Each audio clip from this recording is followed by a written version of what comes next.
Guess what, everybody? The Hubble Space Telescope is back in business, and we're going to find out how they managed to fix a telescope in space from the ground.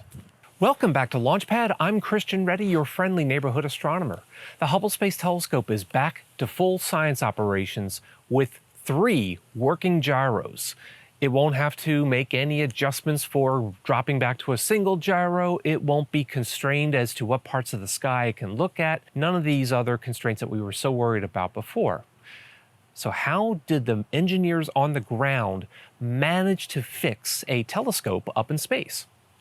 Well, we talked about the nature of the gyro problem a little bit before in our previous videos, so if you haven't caught them yet, you may want to just go ahead and check them out. I'll put a link up here and in the descriptions below. But in order to understand how they fix the gyro, we need to understand the gyro's inner workings in a little bit more detail. The gyro is a wheel that spins at 19,200 RPM. It's mounted in an assembly that is suspended in a fluid that's a little bit like motor oil.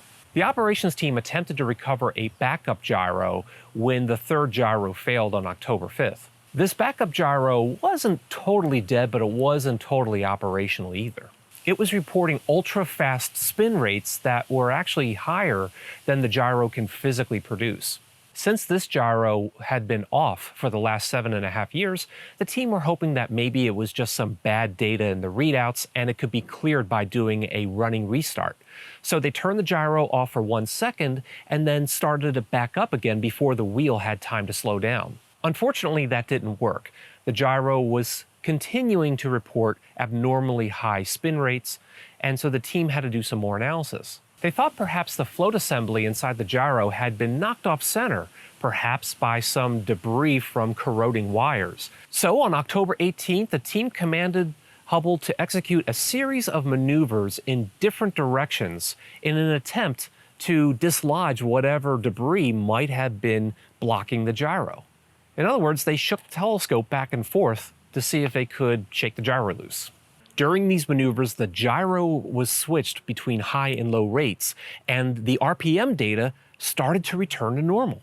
So the team conducted another set of maneuvers the following day, and the gyro data returned back to normal. Last week, the team conducted additional maneuvers to verify that everything was normal with the gyro, and they even conducted some simulated science observations just to verify that the gyro could lock up and maintain that lock on target. On Friday, the science instruments were brought back up, and Hubble returned to full normal science observations early Saturday morning. I mean, how cool is that? They fixed the Hubble Space Telescope in space from the ground. Well done, operations team. And even before Hubble got back in business, the Chandra X-Ray Observatory returned to normal science operations as well. Chandra went into safe mode on October 10th due to a glitch in one of its gyros, figures, and this caused a 3-second period of bad data.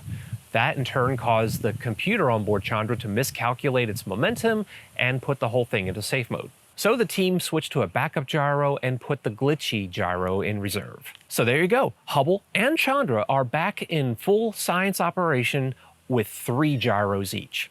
Now, nobody has a crystal ball and can predict exactly when either of these 2 spacecraft will lose one of its gyros. But this does mean that Hubble and Chandra should be able to continue operating for maybe up to another decade or so.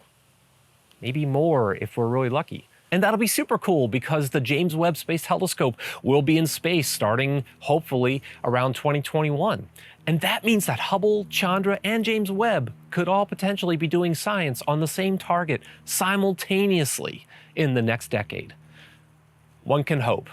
Anyway, that's the news from the People's Telescope. I hope you've appreciated some of these updates. I know they got a lot more detailed and technical and in the weeds than I normally would go, but I do find this stuff so fascinating. And if you're watching this right now, you probably do as well. So thank you for watching. And if you'd like to stay informed on the latest goings on in our amazing universe, well, please make sure to subscribe and ring that notification bell so that you don't miss out on any new videos. Until next time, I'm Christian Reddy. All I could say is thank you for watching. I've got 1,000 subscribers and thanks. I don't know what to say. A big shout out and a big thank you to you. Thank you so much, my friends. and keep watching the skies.